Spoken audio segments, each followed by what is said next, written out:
कैसे हैं आप लोग? अच्छा, आज हम डिस्कस करेंगे स्पेकुलेटिव प्रोडक्ट्स, ऐसी प्रोडक्ट्स जो कि बहुत ज़्यादा रिस्की होती हैं और उसके अंदर हम स्पेसिफिकली बात करेंगे सीएफडी प्रोडक्ट्स के ऊपर। सीएफडी का मतलब है कॉन्ट्रैक्ट फॉर डिफरेंस। इसमें होता ही है कि आप जितनी भी इन्वेस्टमेंट करते हैं, मैं उसको इन्वेस्टमेंट कहना तो नहीं मुझे चाहिए, मगर जितनी भी आप ट्रेड्स करते हैं वो बेसिकली हमेशा कैश में सेटल होंगी। आप जो चीज़ परचेज कर रहे हैं वो कभी भी आपको फिजिकली नहीं मिलेगी। मोस्ट ऑफ द ट्रेड्स जो शॉर्ट टर्म ट्रेडर्स कर रहे होते हैं, चाहे वो गोल्ड हो, सिल्वर हो, चाहे वो करेंसीज हो, वो सब की सब जो है वो सीएफडी प्रोडक्ट्स होती हैं। अब एक बात आपने समझनी है कि सीएफडी प्रोडक्ट, एक तो उसके पीछे कोई रियल एसेट नहीं होता।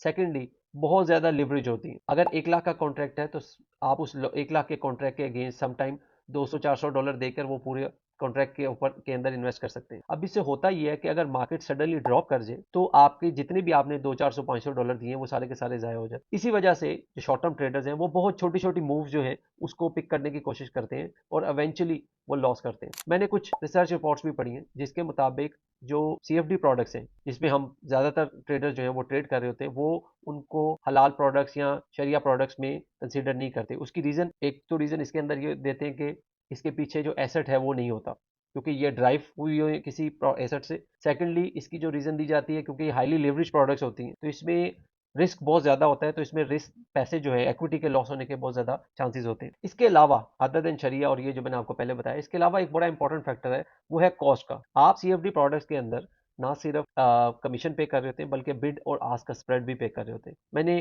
कुछ वीक्स पहले आपको एक बंदे की एग्जांपल दी थी जिसका तकरीबन $1.5 लाख का लॉस हो रहा था। वो सीएफडी प्रोडक्ट्स के अंदर ही इन्वेस्ट किया हुआ था और उसको एवरी डे सिर्फ उन पोजीशंस को होल्ड करने के लिए, हालांकि वो प्रोडक्ट्स हेज थी, उसके बावजूद उसको 200 या $400 डेली की बेसिस पे करना पड़ रहा था। अब आपने ये बात समझनी है कि क्यों मैं हमेशा मना करता हूं कि आपने शॉर्ट टर्म ट्रेडिंग नहीं करनी, क्योंकि शॉर्ट टर्म ट्रेडिंग इस तरह से डिजाइन हुई हुई है, उसका मैकेनिज्म इस तरह का है कि आप कभी भी उसके बेनिफिशियरी नहीं हो सकते। शॉर्ट टर्म ट्रेडिंग का जो मेजर जो बेनिफिशियरी है वो ब्रोकर होता है या मार्केट मेकर होता है जो कि उस प्रोडक्ट को डेवलप कर रहा है। और इससे भी इंपॉर्टेंट एक हिडन कॉस्ट होती है जिसको ओवरनाइट कॉस्ट बोला जाता है।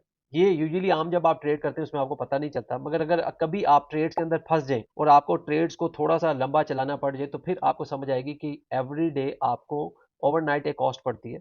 मेरा मकसद है कि मैं आपको एजुकेट करूं ऐसी चीजों के मुतालिक जो कि वाकई में आपके लिए सीखना बहुत जरूरी है। अगर आपकी कोई राय है, कोई कमेंट है तो काइंडली कमेंट्स में जरूर दीजिएगा। Thank you very much.